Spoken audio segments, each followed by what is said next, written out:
sa panganib, pagkat naririyan ka palagi.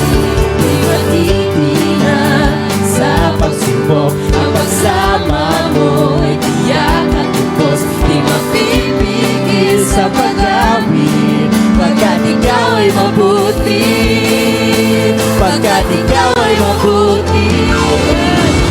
Ikaw ang aking pastor, hindi magkukulang, sapat na at higit pa. Biyaya mo'y sagana at umapaw, sapat na at higit pa. Sapat na sa lahat kong kailangan, higit pa sa lahat kong inasahan. Wala nang magiging pa, pagkat ika'y sapat na, ika'y sapat na at higit pa. Tuloy nga, siksik, hindi kumaapaw. Hallelujah. Hindi ko makakatanong lang hamba sa kawalan, pagpapala mo'y laging daan. Di matatakot sa panganib, pagkat naririyan ka palagi. Di matitinag sa pagsubok, ang pagsama mo'y tiyak at tubos. Di mapipigil sa pag-awit, pagkat ikaw ay mabuti, pagkat ikaw ay mabuti. Ikaw ang aking pastor, hindi magkukulang, sapat na at higit pa. Biyaya mo sagana at umapaw, sapat na at higit pa. Sapat na sa lahat kong kailangan, higit pa sa lahat kong inasahan. Wala nang mahigit pa, pagkat ika'y sapat na, ika'y sapat na. Ikaw ang aking pastor, hindi magkukulang, sapat na at higit pa. Biyaya mo'y sagana at umapaw, sapat na at higit pa. Sapat na sa lahat kong pangangailangan, higit pa sa lahat kong inasahan. Wala nang mahigit pa, pagkat ika'y sapat na, ika'y sapat na at higit pa. Hallelujah! Tunay nga, Panginoon, ikaw ay sapat at higit pa sa aming mga buhay. Ikaw ang aking pastor, hindi magkukulang, sapat na at higit pa. Biyaya mo'y sagana at umahabaw, sapat na at higit pa. Sapat na sa lahat kong pangangailangan, higit pa sa lahat kong inaasahan. Wala nang mahigit pa, pagkat ika'y sapat na, ika'y sapat na. Ikaw ang aking pastor, hindi magkukulang, sapat na at higit pa. Biyaya mo'y sagana at umapaw, sapat na at higit pa. Sapat na sa lahat kong pangangailangan, higit pa sa lahat kong inaasahan. Wala nang mahigit pa, pagkat ika'y sapat na, ika'y sapat na. Minsan ba, ikaw ang aking pastor, hindi magkukulang, sapat na at higit pa. Biyaya mo'y sagana at umapaw, sapat na at higit pa. Sapat na sa lahat kong pangangailangan, higit pa sa lahat kong inaasahan. Wala nang mahigit pa, pagkat ika'y sapat na, ika'y sapat na. Wala nang mahigit pa, pagkat ika'y sapat na, ika'y sapat na. Wala nang mahigit pa, pagkat ika'y sapat na, ika'y sapat na at higit pa. Hallelujah! Tunay nga, nadakila ka sa aming mga buhay, Lord. Dakila ang iyong mga salita.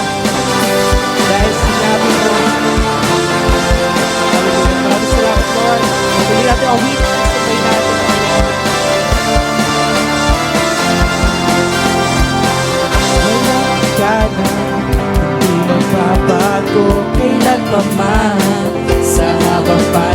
ko ang iyong salita, Panginoon. Mga halaman ay natutuyo, langit at lupa ay maglalaho, ngunit tapat lahat ng sinabi mo. Nararamdaman ko ay napapawi, suliranin ko ay magagabi, kalaya ay mararanasan ko dahil sinabi mo. Kasalanan ko'y patatawarin, panalangin ko'y iyong dinigin, ang pagtitiwala ko'y sa'yo dahil sinabi mo. Dahil sinabi mo. Napakapagpapagyan ang mga kasama mo.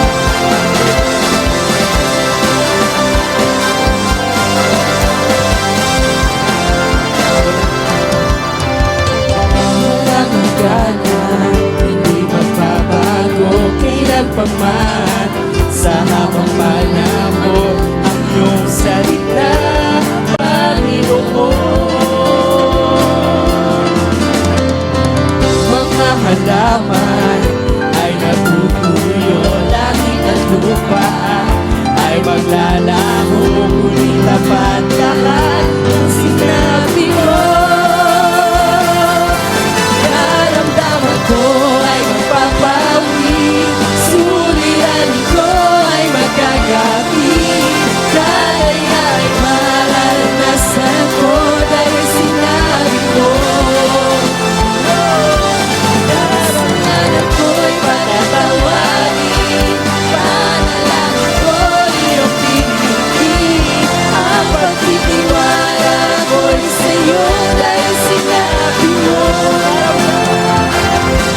Nararamdaman ko ay mapapawi, suliranin ko ay magagabi, kalaya ay mararanasan ko dahil sinabi mo. Kasalanan ko'y patatawarin, panalangin ko iyong pinipili, ang pagtitiwala ko'y sa'yo dahil sinabi mo. Dahil sinabi mo. Pagpapatuloy man ang mga halaman, alaw sa mga bagay, hindi ko Panginoon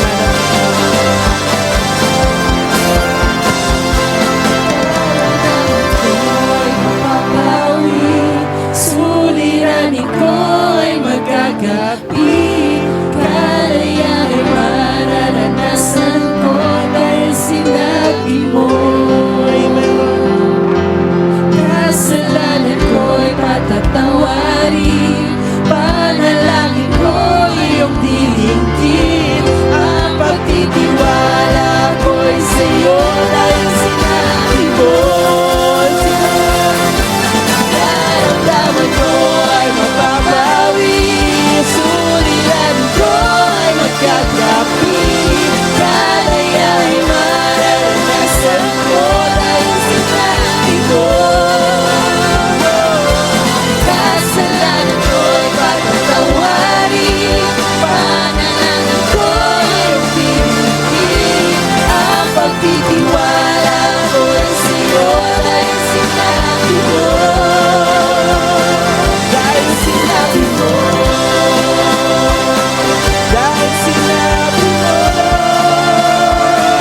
Dahil sinabi mo. Dahil sinabi mo.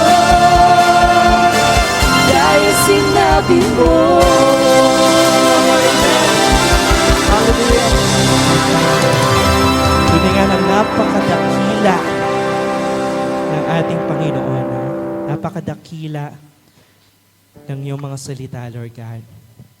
Na walang hanggan ka, Panginoon, sa aming mga buhay. At tunay, Lord, na nararapat kang papurihan. Nagkakagulo man ang mundo, no? Pero ang Panginoon nananatili. No? He is always in control. bawat karamdaman, bawat suliranin.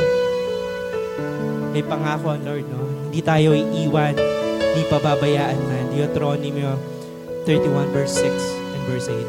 Napakadakila ng Lord, salamat po, Panginoon. At ang kahinaan, Lord God, ikaw punawa ang aming maging kalakasan. Yes, Lord. Sa aking kahinaan at sa kabigatan, ika'y amang nakikinig sa aking bawat dalangin. Pag ang pananalig ay nasusubukan, ikaw ang tagapagligtas at nagmamahal sa akin. Hallelujah. Pupurihin ka, pupurihin ka, Panginoon.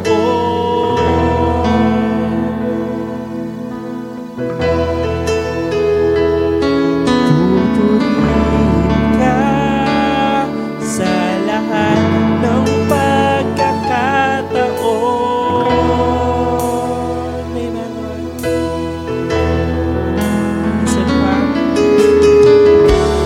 Ang kabutihan ang siyang pumupuno, O Diyos ng pag-ibig, aking pagsasambit. Iyong kadakilaan ay ihahayag sa iyong kapangyarihan, puso'y namamangha.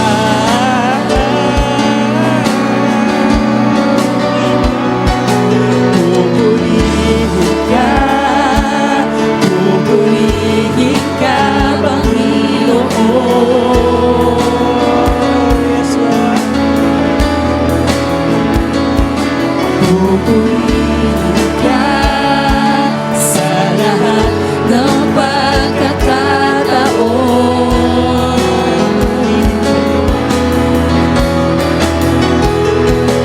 Pupurihin ka, pupurihin ka, Panginoon.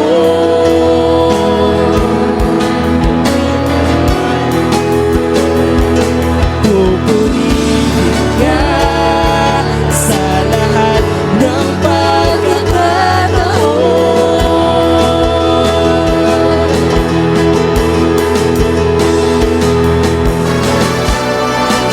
Pinigyan sa bawat pagkakataon namin po, Panginoon, masaya man o malungkot, nararapat ng kapulihan. Ikaw punawa, Panginoon, ang may hiyayag sa aming buhay. Hallelujah. Salamat, Lord. Ikaw ang tiyak sa lahat ng pagbubuga. Salamat, Lord. Sa kalakasan mo, sa kalakasan mo, panatag ang puso, ika'y laging pupurihin. Puno man ang lungkot, tiwala ko'y lubos, ika'y laging pupurihin. Sa kalakasan mo, sa kalakasan mo, panatag ang puso,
pupurihin ka sa lahat ng pagkakataon.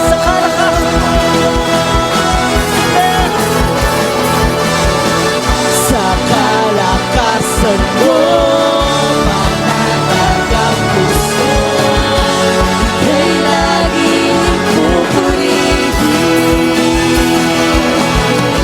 Puno man ang tungkol, wala ko'y lubos, ika'y laging pupurihin.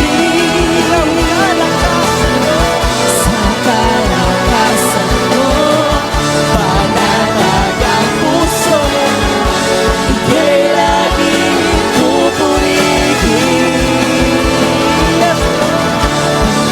Walang lungkot, wala ko'y lubos, ika'y laging pupurihin. Yes, Lord. Pupurihin ka, Panginoon. Yes, Lord. Nararapat kang papurihan. Pupurihin ka sa lahat ng pagkakataon. Minsan pa, ating awitin. Pupurihin ka, Panginoon. You deserve our praise, Lord. Pupurihin ka sa lahat ng pagkakataon. As we continue to worship you, patuloy mo pong pang-usapan namin mga puso. Nakulang pa lahat na ginagawa namin sa kadakilaan at sa grace mo sa aming mga buhay. Yan sa oras ito, Panginoon, gawin niyo pong karapat dapat ang aming mga puso, aming mga buhay. Sa mamagitan ng mga awitin, Panginoon, ikaw ay tunay na papapurihan at masama. Walang hanggan, katapatan, sa buhay ko'y lagi mong laan. Narito dahil sa biyaya mo, amen. Habang buhay magpupuri sa'yo. Isa pa. Walang hanggan, katapatan, sa buhay ko'y lagi mong laan. Narito dahil sa biyaya mo. Hallelujah. Habang buhay magpupuri sa'yo. Pupurihin ka sa awit, itataas ang aking tinig, itatanghal sa buhay ko'y tanging ikaw, O Diyos. Higit pa sa kalangitan, ang iyong kalwalhatian, kadakilaan mo'y di mapapantayan. Dali gawin, walang hanggan, walang hanggan, katapatan, sa buhay ko'y lagi mong laan. Narito dahil sa biyaya mo. Habang buhay magpupuri sa'yo. Pupuri ka sa awit, itataas ang aking tinig, itatanghal sa buhay ko'y tanging ikaw, O Diyos. Higit pa sa kalangitan, ang iyong kalwalhatian, kadakilaan mo'y di mapapantayan.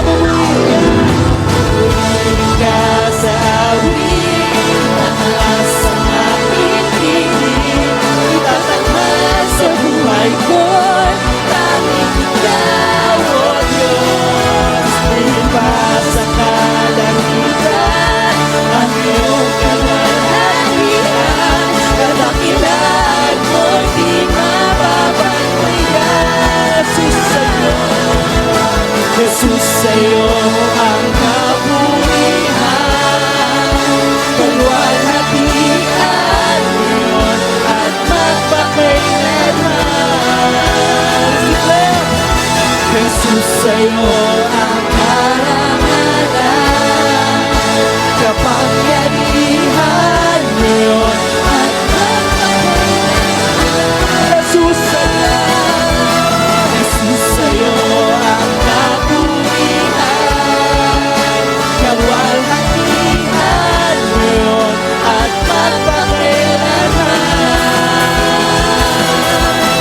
Jesus, sa'yo ang karangalan, kapangyarihan ngayon at magpakailanman.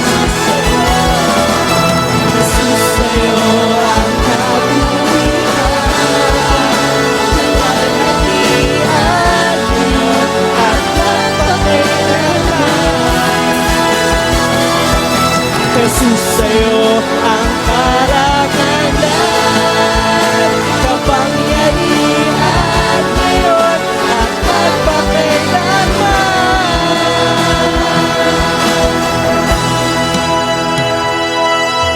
Pupurihin ka sa huli, itataas ang aking tinig, itatanghal sa buhay ko'y tanging ikaw, O Diyos. Higit pa sa kalangitan, ang iyong kalwalhatian, kadakilaan mo'y di mapapantayan. Ka sa amin, itataas ang aking tinig, itatanghal sa buhay ko'y tanging ikaw, O Diyos. Higit pa sa kalangitan, ang iyong kalwalhatian, Kadakilaan mo'y di mapapantayan. pupurihin ka sa awit, itataas ang aking tinig, Itatanghal sa buhay ko'y tanging ikaw, O Diyos. Higit pa sa kalangitan, ang iyong kalwalhatian, kadakilaan mo'y di mapapantayan. pupurihin ka sa awit, Itataas ang aking tinig, itatanghal sa buhay ko'y tanging ikaw, O Diyos. Higit pa sa kalangitan, ang iyong kalwalhatian, kadakilaan mo'y di mapapantayan. Kadakilaan mo'y di mapapantayan. Kadakilaan mo'y di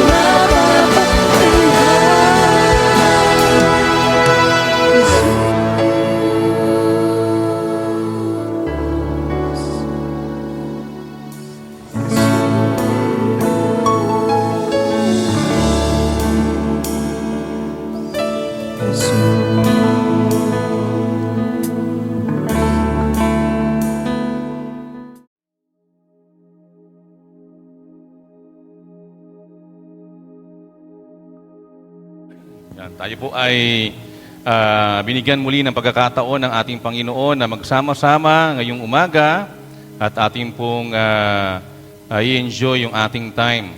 Hindi lang para sumamba sa Panginoon, kundi makipag-fellowship at makasama yung ating mga kapatiran sa iglesia at makasabay sa pagpupuri sa ating Panginoon. Tayo po ay sandaling dumulog sa Panginoon sa panalangin ngayong umaga sa ating po magpapatuloy. Dakilang Diyos na makapangyarihan sa lahat, sa iyo po namin pinapagkatiwala ang sandaling ito. Ikaw po ang aming Diyos na siyang makapangyarihan, ang aming Diyos ng kabutihan, ng katapatan. Ikaw ang Diyos na siyang matuwid na Diyos na sa amin po ay nagtuturo ng lahat ng mga bagay. Sa umagang ito, Panginoon, dalangin po namin na ang iyong mga salita ang siyang patuloy na magturo sa aming lahat, tumimo sa aming mga puso't isip, makita at mahayag sa aming mga buhay at magturo ng mga bagay na makakatulong sa amin upang kami ay lumakad na lumalago, tumitibay, Panginoon, sa aming pong pagkakilala sa iyo. Purihin ka, ito'y aming dalangin sa tanging pangalan ng aming Panginoong Yesus. Amen.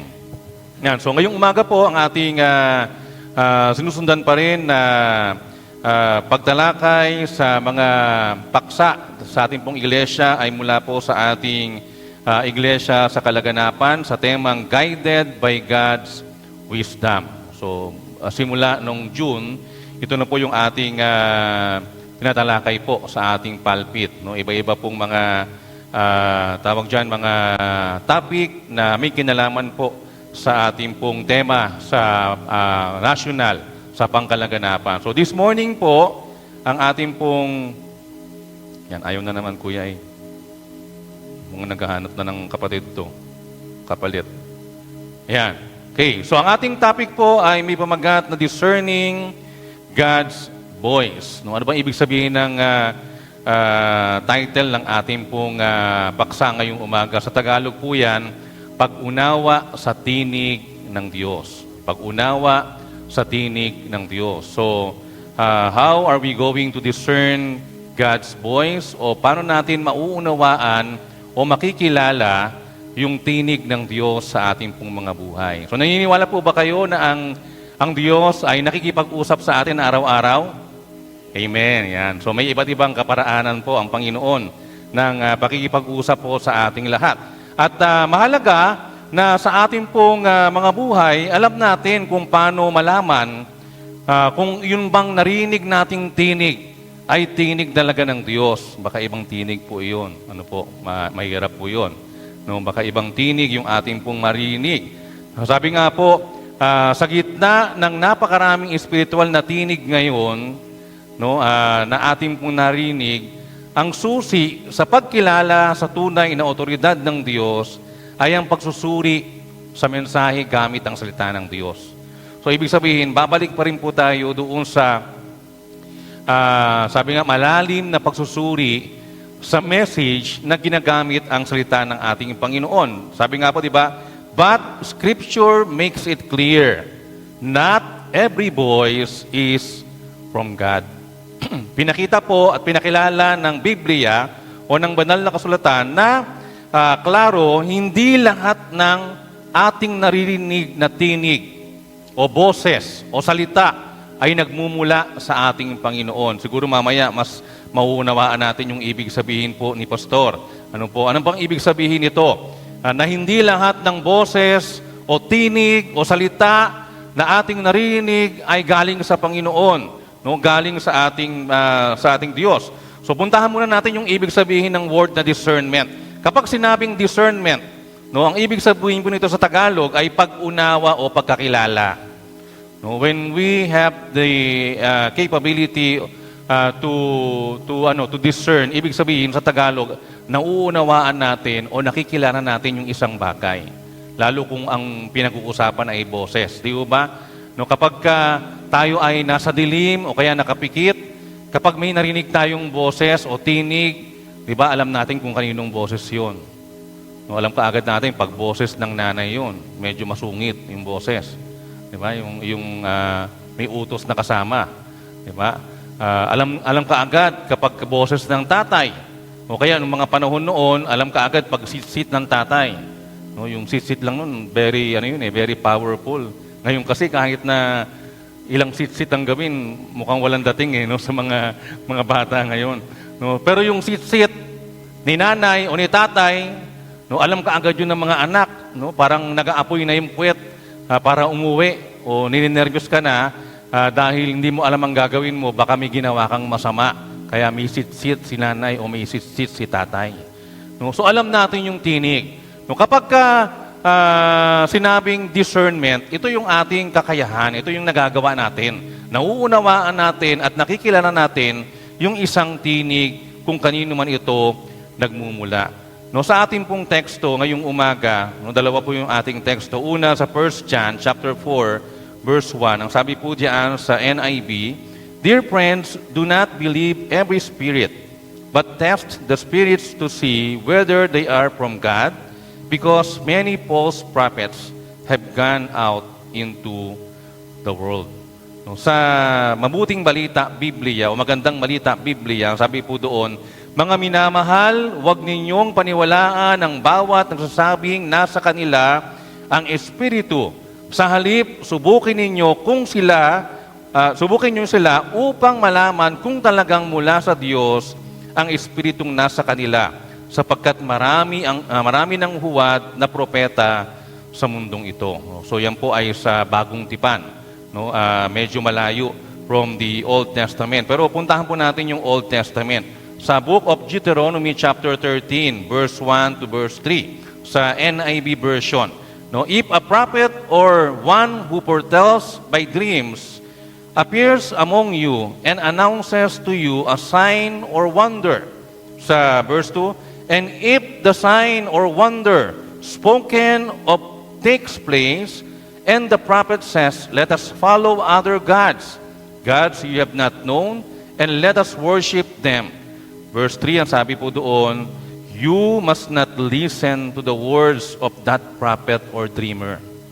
The Lord your God is testing you to find out whether you love Him with all your heart and with all your soul. Ano pong sabi sa Tagalog? Puntahan natin para mas maunawaan natin.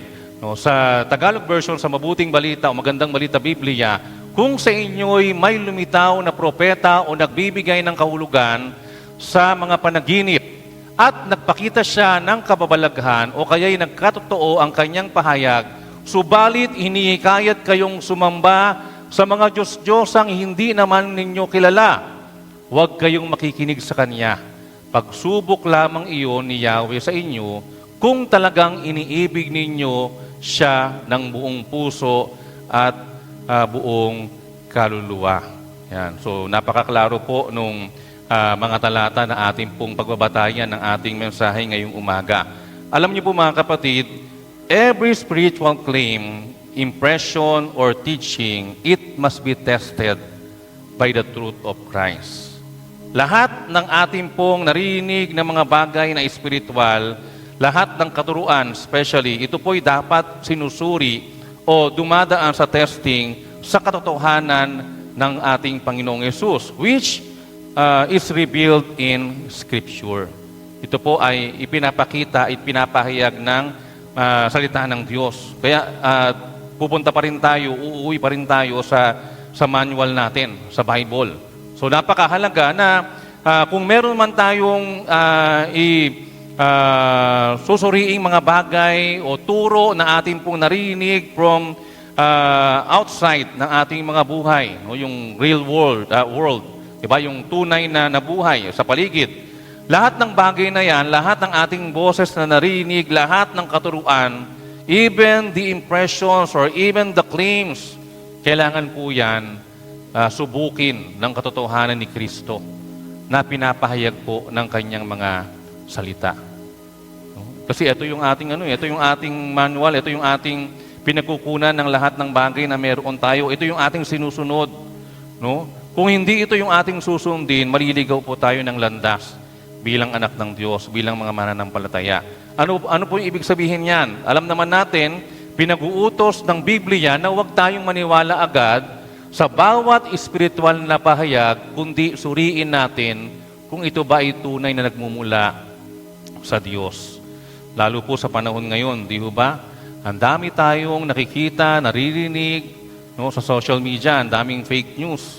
No, hindi po lang pampolitika yung mga fake news na ating pong nakikita at napopost sa social media. Even yung mga teachings from the Bible. No, kapag hindi tayo marunong sumuri, maliligaw po tayo. No, maaari tayong matangay. Kung noong unang mga panahon na wala pang social media, halimbawa, ano ba yung mga pangkaraniwang nararanasan ng ating mga kapatiran? No, kapag ka nakarinig ng turo ni Brother Eli, yan.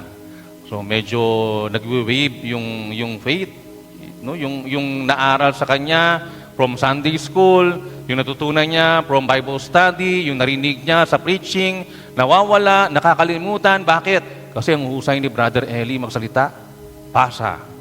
Diba? May ganun kaagad. Meron kaagad pruweba ng scripture. Diba? Basa. O di hahanga ka talaga kasi kada salita niya, kada claim niya, meron kaagad babasahin. So maraming mga kapatiran noon, kapag nanlalamig at nawawala sa church at nakarinig o nakapanood sa mga ganung mga turo, nagkakaroon ng doubt sa faith. Kaya pagbalik, ang daming tanong kay pastor. Ang daming tanong kay teacher sa Sunday school. Diba? Bakit? Kasi nahaluan, napasukan ng ibang turo yung kanyang isipan. Kaya ngayong umaga, sasagutin natin yung tanong na ito. Paano ba malalaman ng isang Kristiyano o mananampalataya kung ang isang tinig o yung isang impresyon ay tunay na nagbumula sa Diyos? Yan. Paano ba malalaman? O paano natin malalaman kung yung ating narinig ay galing sa Diyos? Di ba? Sabi, kung meron mang higit na may kakayahan o higit na kakayahan ng isang tupa o ang isang Kristiyano ay siyempre alam niya yung tinig ng kanyang pastol. Di ba? Yun yung nature ng relationship ng mga shepherd sa kanyang sheep, di ba? Sa kanyang flock.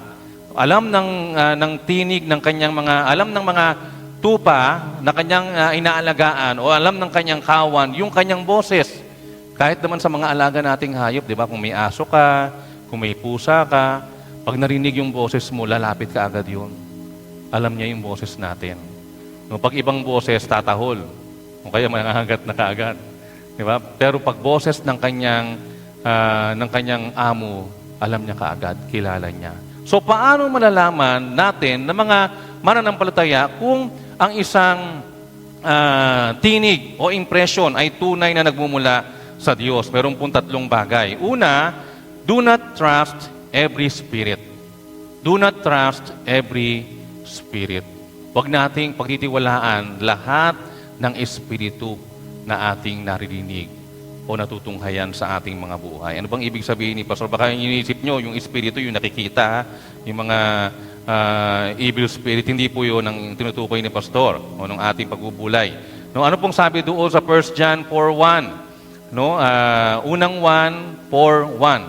Mga minamahal, huwag ninyong paniwalaan ang bawat nagsasabing nasa kanila ang espiritu.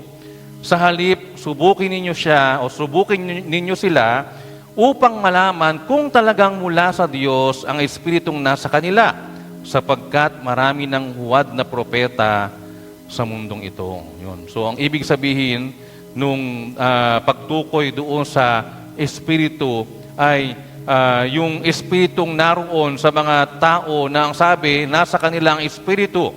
Ang sabi ng salita ng Diyos, huwag ninyong paniwalaan ang bawat nagsasabing nasa kanila ang espiritu. No? Yun yung unang bagay na pinapaalala po sa atin. Bakit po mahalaga yun? No? Spiritual experiences are not automatically true. Ang anumang karanasang espiritual, hindi po lahat yan ay totoo. No? Hindi po lahat ng ating nakikita o narinig na spiritual experiences ay automatic na totoo kaagad. Kasi minsan parang very powerful, di ba? Pagka spirit yung pinag-usapan. No? Bakit? Una, hindi lahat ng espiritual ay nagmumula sa Diyos. Yun po yung unang katotohanan. Dahil hindi lahat ng espiritual galing sa Panginoon, galing sa Diyos. So, we may see or we can see other spirits. Di ba? May evil spirit. So, pwedeng sabihin na hindi ito galing sa Diyos, galing ito sa kaaway o galing ito sa demonyo. So, hindi lahat ng espiritual ay nagmumula sa Diyos. Pangalawa, ang maling turo ay maaaring maging kumbinsido. May mga pagkakataon po, yung mga false teachings, lalo po sa panahon ngayon, di ba, napakarampant niyan, pwede yang maging convincing. Kaya nga marami silang nadadaya, natatangay eh. Di ba? Pwedeng maging convincing, pwedeng maging tapat sa paningin, at nakakahikayat spiritually. Kapag nakarinig tayo ng anumang turo, kahit yan ay mali, pwede tayong makonvince ng mga turong yan. Kaya napakahalaga na maging maingat sa lahat ng mga bagay. So, yun po yung spiritual experience. No? Hindi lahat ng spiritual nagmumula sa Diyos. Yung maling turo, maaaring kumbinsido, maaaring tapat, maaaring nakakahikayat spiritually. No? Pero po, ano po sabi sa Biblia? Sa Mateo, nawala dyan. No, Matthew 7:15. Pwede man rin makita, Kuya. Huwag na, okay lang. Yan, Matthew 7:15 po iyan. No, hindi lang makita sa screen. Sabi po dito, mag-ingat kayo sa mga huwad na propeta. Lumalapit sila sa inyo na parang tupa, ngunit ang totoo'y mababangis na asong gubat. No? Ang sabi po ng salita ng Diyos, kung meron mang bagay na tayo ay dapat gawin, lalo na sa mga spiritual na bagay, no? Spiritual experiences na ating po nasasaksihan, ay mag-ingat. Mateo 7:15. Take note nyo na lang po. No, paki-take note na lang po. Hindi kasi lumabas dyan, pero nandito po sa aking copy. Matthew 7:15. No, ang sabi, mag-ingat kayo sa mga huwad na propeta. Bakit? Lumalapit sila sa inyo parang tupa, pero ang totoo, mababangis na asong gubat. Tignan niyo po yung picture dyan, di ba? Ano yung una nyong tingin? Picture yan ng sheep, ng tupa. Pero kung titingnan niyo po yung muka ng tupa sa bandang ilalim, ano po yan? Yan, mukhang ano? Anong aso yan? Anong? Yan. Mukhang askal, hindi mukhang askal. Di ba, may asong gubat, parang gano'n, no? Mabangis na asong gubat. Yun yung kanyang muka. No? So nakatago, no? Nakatago sa muka ng isang maamong tupa, yung isang mabangis na asong gubat. Ganyan po mandaya ang kaaway. No? Ganyan po yung pandarayang ginagawa ng kaaway through different teachings. No, sa mga narinig natin ng mga bagay na espiritual. Kaya mahalaga, sabi, mag-ingat kayo. Mag-ingat po tayo. At sabi din sa 2 Corinthians chapter 11 verse 14, hindi ito katakataka sapagkat si Satanas man ay nagkukunwaring anghel ng liwanag. No? So hindi po yan nakapagtataka. Even the Bible says na kahit si Satan, nagkukunwari siyang anghel ng liwanag. Diba? Umaharap siya sa atin na para bang napakaamo, napakaputi, napakabusilak, pero siya po ay may bit-bit na pandaraya at kasinungalingan. At gusto niya tayong dalhin sa Kanya at kunin doon sa ating kanalagayan sa harapan ng ating Panginoon. So, dito po sa bagay na to, mahalagang paalala po mga kapatid, hindi yung pagiging spiritual yung issue. No, hindi po yung pagiging spiritual yung issue. Baka maligaw tayo. Paano kaya yung mga kapatid natin na napaka-spiritual? Baka magduda tayo, talaga bang sa Panginoon yan? Pag siya ba ay spiritually, parang spiritually doing his or her ministry, halimbawa, napakarubdob sa pananalangin, no, kapag ka nag-worship sa Panginoon, parang damang-dama yung Espiritu, baka mamaya magduda tayo, sa Diyos kaya galing Espiritu na yan? No, hindi po ganun, no? Hindi yung pagiging spiritual yung issue, kundi kung ang isang kaisipan o ang isang karanasan o aral ba, ito ba'y nagmumula sa Diyos? So most likely, ang pinag-uusapan po dito, hindi yung spiritual na bagay, kundi nakatuon doon sa pinanggagalingan ng aral o teaching o kaisipan, no, o karanasan kung ito ba talaga'y galing sa ating Diyos o galing sa ating Panginoon. So ang unang bagay, balikan natin, no, mahalaga na hindi tayo dapat magtiwala sa lahat ng espiritu. No, pangalawa, discern every spirit. Discern every spirit. No, kailangan tingnan natin, no, kilalanin natin lahat ng espiritu. Nung balikan natin yung 1 John 4:1 sa Magandang Balita Biblia. Mga minamahal, huwag ninyong paniwalaan ang bawat nagsasabing nasa kanilang espiritu. Ano pong sabi niyan? Sa halip, subukin ninyo sila upang malaman kung talagang mula sa Diyos ang espiritong nasa kanila. sapagkat marami ng huwad na propeta sa mundong ito. Nung kahapon po, galing kami sa Bukandala, mayroong CIMIG 3 session, yung tungkol sa doctrine. No? Si Dr. Reverend Eber Hamir, yung ating pastor sa Bukandala, siya yung teacher namin sa doctrine. No? Pinakita niya yung ilang mga mahalagang mga doctrine. Ang pinakahuli, yung doctrine ng last days, eschatology. No? At ano ba yung unang doctrine na pinag-usapan natin? Sa dami kasi hindi na na-stuck sa isip ko. Pero very helpful dahil nare-refresh kami sa mga mahalagang mga turo ng ating pananampalataya. So basically, it all comes from the Word of God.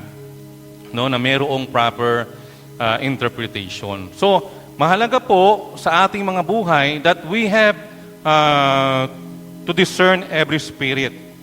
No, subukin natin yung mga bagay na ito para malaman natin kung talagang mula pa sa Diyos ang espiritong nasa kanila. Talaga bang yung mga narinig nating nagtuturo halimbawa sa social media, no, sa television, yung ating mga narinig o nababasa, no, sila ba'y talagang galing sa Diyos o yung kanilang mga turo ba ay galing talaga sa Panginoon? Bakit po? Dahil marami ng huwad na propeta sa mundong ito. No, may different purpose. Yung iba very obvious naman eh. Diba? Sa teaching, kaagad malalaman natin kapag yan ay hindi sound biblically. No? Pero yung iba, hindi kaagad malalaman. Bakit? Kasi nakakahikayat, no? Nakakainganyo. Parang refreshing yung kanilang pagtuturo. No? Parang nakakapagpalakas. Pero alam natin, mahalaga bilang mga Kristiyano, subukin natin para malaman natin kung talagang galing ba sa Diyos yung kanilang mga turo. So discernment is a biblical command. Yung ating unawain, sabi nga, kilalanin, yung anumang mga bagay na ating narinig, nakikita o nababasa, ay isang utos mula sa Biblia. No? Ang utos sa mga mananampalataya, subukin ang kanilang naririnig. No? Hindi basta-basta maniniwala sa mga naririnig. No? Yun ang ibig sabihin noon. Dapat tayo bilang anak ng Diyos, bilang mga mananampalataya, hindi natin agad-agad pinaniniwalaan yung ating mga naririnig, yung ating mga nababasa. Ang tunay na pananampalataya ay nangangailangan ng pagsubok at patunay. Hindi bulag na paniniwala. No? Kailangan meron tayong sabi nga drive para tingnan, suriin yung anumang mga bagay na ating pong narinig. No, bakit? Kasi hindi dapat maging bulag sa paniniwala ang isang anak ng Diyos. Binigyan po tayo ng Diyos ng wisdom, no, ng karunungan. At yun yung magagamit natin para malaman natin kung yung tinig ba ay talagang nagmumula sa Diyos o hindi. No? Tandaan din natin that Scripture is the standard of testing. Kung meron ka mang dapat gamitin para i-test kung tunay ba yung narinig mo o nababasa mo o napapanood mo, walang iba kundi yung Bible. No? Ang salita ng Diyos o ang Biblia, ang sukdulang batayan ng katotohanan. Ano man ang sabihin ng mundo, ng ating emotion, o ng opinyon ng tao, ang sinabi ng Diyos ang laging mananatiling totoo at dapat nating sundin. Amen po ba? No? So, hindi po porket very emotional, hindi porket ito yung sinasabi sa karamihan, narinig natin sa maraming mga pinanggagalingan, hindi porket ito yung opinyon ng maraming mga tao, uuwi pa rin tayo doon sa sinabi ng Diyos. Ano ba yung sabi ng Diyos? Ano ba yung sabi ng salita ng Diyos? No, kasi yun yung totoo at yun yung dapat nating sundin. No, yun yung totoo at yun yung dapat nating sundin. Ang Espiritu ng Diyos ay hindi kailanman sumasalungat sa salita ng Diyos na kanyang kinasihan. Kaya nga, very clear na ito yung pinakamadaling sukatan ng katotohanan. Kapag wala dito sa Biblia, no, magtaka na tayo o magduda na tayo. Ibig sabihin, hindi yun totoo o yun ay bulaan. Kapag wala sa Biblia, hindi totoo o bulaan. Ito po ay isang pangunahing katotohanan sa pananampalataya ng isang Kristiyano. Yun yung basic truth ng ating pananampalataya. Yung basic truth na dapat nating makita. No, sa unang iglesia, sa Book of Acts, no, sa New Testament, sabi po diyan ni Pablo, wala na naman diyan, no? Acts 17:11. Yan, ano niyo na lang po. Acts 17:11. Yan. Gawa 17:11. Sabi niya doon, mas bukas ang isipan ng mga Hudyong taga roon kaysa sa mga Hudyong taga Tesalonika. May pananabik silang makinig o nakinig sa mga paliwanag ni Pablo at sinaliksik nila araw-araw ang mga kasulatan upang tingnan kung totoo nga ang sinasabi niya. Sino po yung tinutukoy ni Pablo diyan? No, nabanggit niya yung mga Hudyong taga Tesalonika. No, na-encounter niya yun. Pagpunta niya sa lugar na iyon, sa Roma, na-encounter niya yung mga Jews, no, yung mga religious leaders, basically those who are in Thessalonians. Pero ang sabi niya, merong mga tao o mga mamamayan na mas receptive kaysa sa mga taga-Thessalonica, mga Jews sa Thessalonica. Ang sabi niya, sila yung mga taga-Berea, yung mga Berean people. No, kung pupuntahan niyo po yan sa history, pupuntahan niyo yung verse 1 ng 17, ng chapter 17, ang tinutukoy diyan yung mga taga-Berean, no, yung mga Berean people. No, sabi, culturally, ang Berea po ay maliit at tahimik na lungsod kumpara sa Thessalonians. Yan, nag-search po ako sa internet. No, kung pupuntahan natin yung Thessalonians, yung mga Jew dyan, sila po ay kilalang kilala bilang mga mahuhusay na tao at may alam sa pananampalataya. No? Pero, ang sabi, itong mga taga-Berea, sila ay mas bukas ang kaisipan. No? Mas bukas ang kaisipan. At ang ginagawa nila, bukod sa bukas ang kaisipan nila, sinasaliksik nila araw-araw ang kasulatan upang tingnan kung totoo ang sinasabi. No? Kasi alam naman natin, in the New Testament, sa First Church, ang dami na diyang mga false teachings, di ba? Yun yung kalaman ng mga apostles, ng mga disciples. Di ba? Ang sipag ng mga disipulo, parang mga small group leader ng church. Di ba? Every day may gawain. Lahat po tayo may kanya-kanyang mga schedule, di ba? Yung mga nasa church, tapos yung mga lalabas, no? Pero bukod doon, kahit sa kabila ng kasipagan na yon, ng mga unang mga apostol, mga Kristiyano, mga lingkod ng Panginoon, very rampant noon yung false teaching. Very yun yung competitive nila, yung competitor nila, yung mga false teachings. No, kaya pag hindi ka nakinig sa mga leaders o sa mga apostles during that time, maliligaw ka, no? Parang yung karanasan natin noon, siguro hanggang ngayon baka may ganung karanasan, no? Maliligaw ka ng iyong pananampalataya. Kaya nakadepende rin doon sa mga tao sa way nila makinig sa salita ng Diyos, kung sila ba ay makikinig na mayroong sabi nga malalim na paniniwala sa kanilang napakikinggan. Pero ang sabi ni Pablo, yung mga taga-Berea, bukod sa sila ay nakikinig, sinasaliksik nila araw-araw ang kasulatan upang tingnan kung totoo nga ang sinasabi niya. So, kung meron tayong magandang tularan, yung ginagawa ng mga taga-Berea, no, wag po tayo masyado magpapadala kaagad sa mga narinig natin, nababasa o napapanood. Kailangan suriin natin at tingnan natin sa Biblia kung tama ba yung ating naririnig.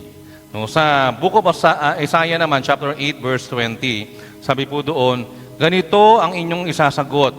Nasa inyo ang aral at tagubilin ng Diyos.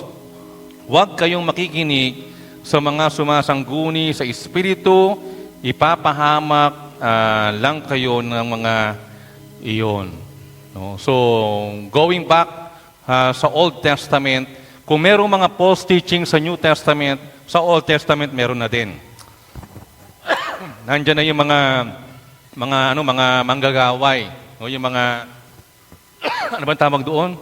Mga sorcerers. Yan, yung yung mga parang mga manghuhula, no? Sila yung mga representasyon ng false teachers. Kung yung New Testament may mga false teachers, kung yung panahon natin ngayon may mga false teachers, even in Old Testament meron na din. May mga false prophets. No? May mga ganun. No, kaya marami ding kalituhan kung sila ba'y sasampalataya sa tunay na Diyos o maliligaw sila ng mga parang may mga alam sa kanilang paniniwala o pananampalataya. Pero ang sabi ni Prophet Isaiah, ganito yung inyong isasagot every time. Nasa inyo ang aral at gubilin ng Diyos. Huwag kayong makikinig sa mga sumasangguni sa Espiritu. Ipapahamak lang kayo ng mga iyon. Ipapahamak lang kayo ng mga iyon. Yan. Naranasan nyo na ba, lalo ng mga unang time, na kapag tayo ay mayroong mga sakit, no, kanino tayo didiretso? No, yung mga nakagawian noon, didiretso doon sa magtatawas.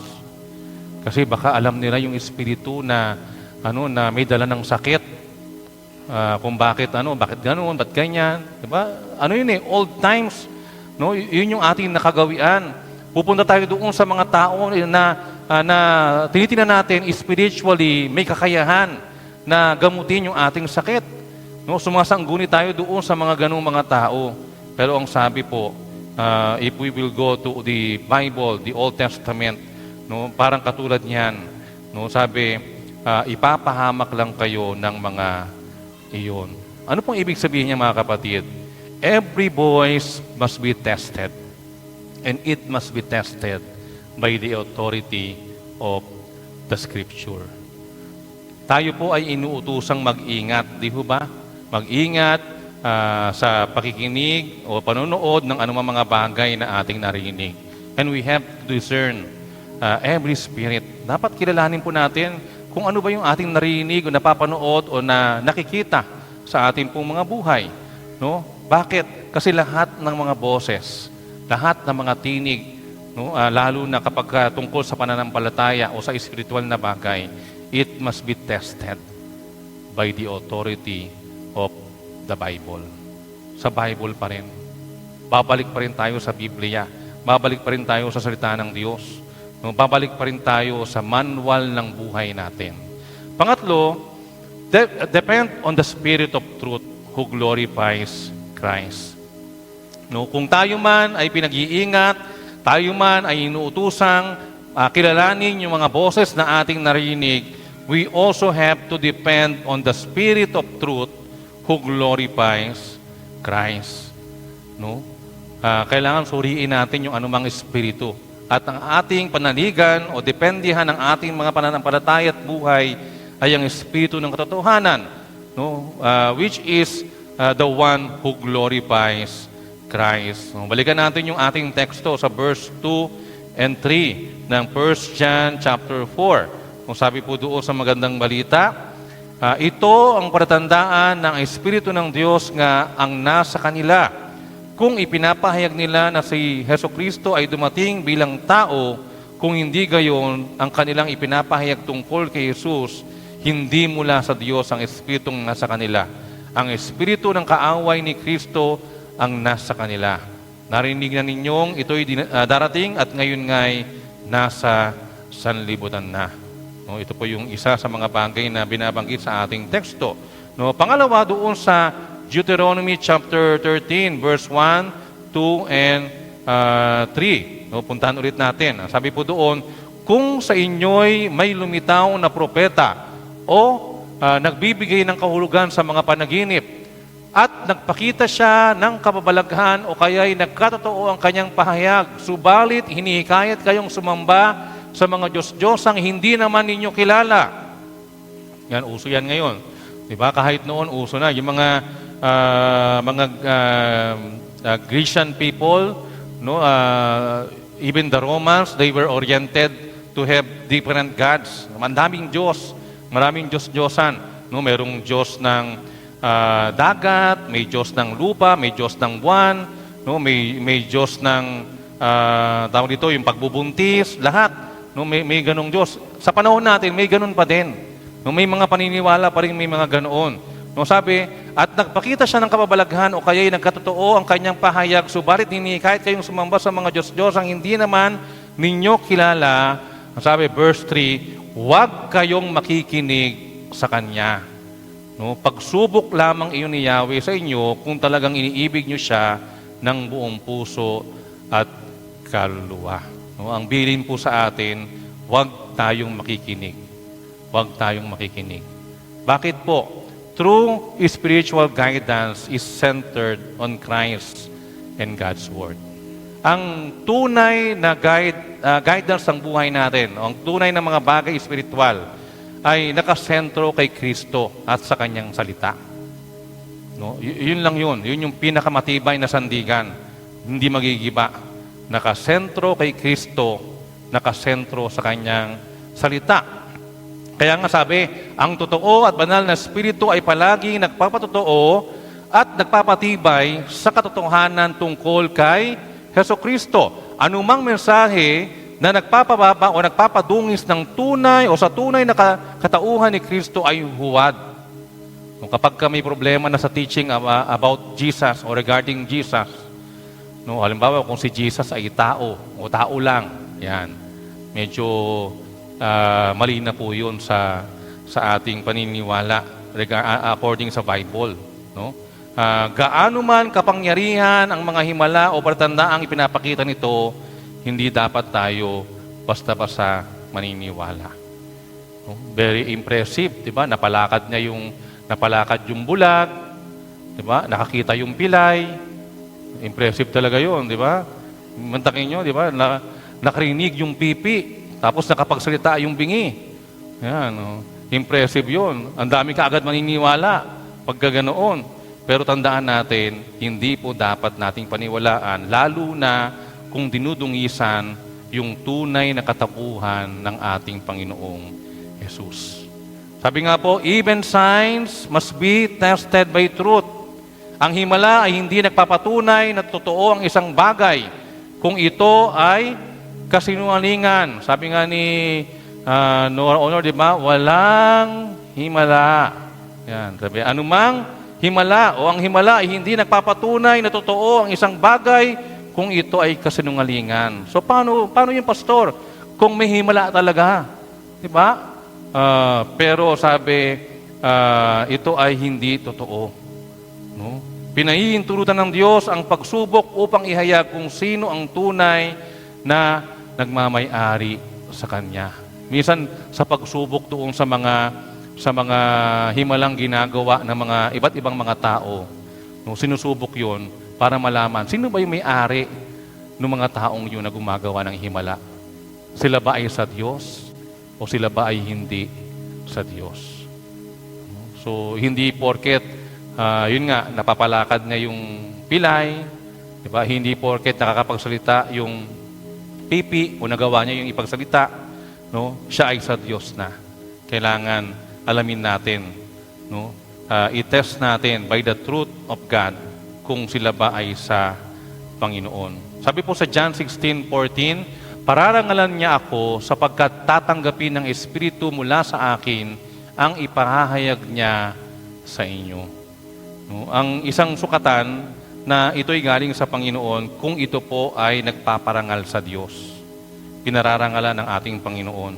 Sabi din po sa Galatians 1:8, subalit kahit kami o isang anghel mula sa langit ang marangal sa inyo o mangaral sa inyo ng magandang balita na iba sa pinangaral namin sa inyo, parusahan nawa siya ng Diyos. No, parusahan nawa siya ng Diyos. Kaya napakahalaga sa harapan ng Panginoon yung tunay na pangaral mula sa Kanyang mga salita. So dito po papasok yung kahalagahan ng ating pinag-aaralan, yung discernment. No? Sabi po, true discernment leads to dependence on the Spirit of truth, who always agrees with God's Word. Yan. Nagkaiba yung nag-iiba pala sa laptop pagka. So yung pong una, true. Yan, true discernment. Yung box po doon ay letter T. No, tapos yung box po doon sa huli ay W. God's Word. No, nag-iiba sa from laptop ni pastor papunta sa laptop ng church. So true discernment leads to dependence on the Spirit of truth, who always agrees with God's word. Ibig sabihin, ang tunay na discernment o tunay na pagkakilala o pagkilala sa mga bagay na espiritual, ito po ay tumutungo sa ating pagdepende sa Espiritu ng katotohanan. Na sinasabi ng Biblia, laging naka-agree sa salita ng ating Diyos. No? Yung true spirit, no, or yung spirit of truth, it always agrees on God's word. Yun yung testing, yun yung kaagad yung sukatan, no? So, paano natin i-apply yung bagay na yan? No, ito po yung ilan sa mga mahalagang bagay na dapat tandaan. Una, suriin ang bawat turo laban sa katotohanan ng kasulatan. So, maging maingat po tayo, dapat sinusuri po natin yan. Kahit na napakaganda, pakinggan o panoorin, suriin po natin. No? Ilabas niyo yung Bible niyo. Balikan niyo. Tama ba yung sinabi niya? No? Most of the time, kapag false teaching, hindi halata. No? Kaya kailangan nag-aaral po tayo. Ganun kahalaga yung pag-aaral ng Word of God. No? Kaya ini-encourage natin lahat mag-Sunday school, no? Umattend sa ating mga small group, makinig sa mga preaching. Bakit? Kasi doon tayo namumulat doon tayo natuturuan. Susuriin natin yung bawat turo. Pangalawa, hayaan mo na ang banal na kasulatan o scripture, hindi ang iyong emosyon o palatandaan o science o personal na karanasan ang maging iyong pinakadakilang pamantayan ng katotohanan. No, let the Bible be your foundation of truth. Hindi yung emotion. No, hindi yung ating mga science. Di ba? May mga tao na mahilig sa science. Lord, kapag ka nakakita ako ng pogi na pumasok, ibig sabihin, siya na yung mapapangasawa ko. Okay, yung mga ganun. O Lord, kapag ka may dumaan na kulay black na kotse, ibig sabihin, magkakaroon na ako ng kotse. Diba? Mahilig tayo sa sign. Di ba? Hindi po dapat ganoon. Dapat, lagi tayong nakadepende. At sabi natin, ang pamantayan natin lagi ang Biblia, ang salita ng Diyos. Hindi yung anumang mga bagay na iyon. At syempre, pangatlo, magsanay ng pagkilala ng may kababaang loob, nakasalig sa banal na kasulatan at ginagabayan ng Espiritu Santo. We have to learn to discern. No? Yung discernment, although ang sabi ng Bible, may mga tao na may gift of discernment. No? Talagang may ganoon. Yung mga babae, mahusay sila sa pag-discern, di ba?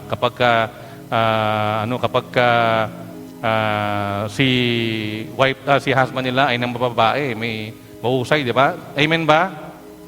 Ayan, alam ka agad nila yung amoy, ibang amoy, no? Kapag ng babae. O kaya alam ka agad ng mga nanay kapag hindi kumpleto yung entrego ni tatay.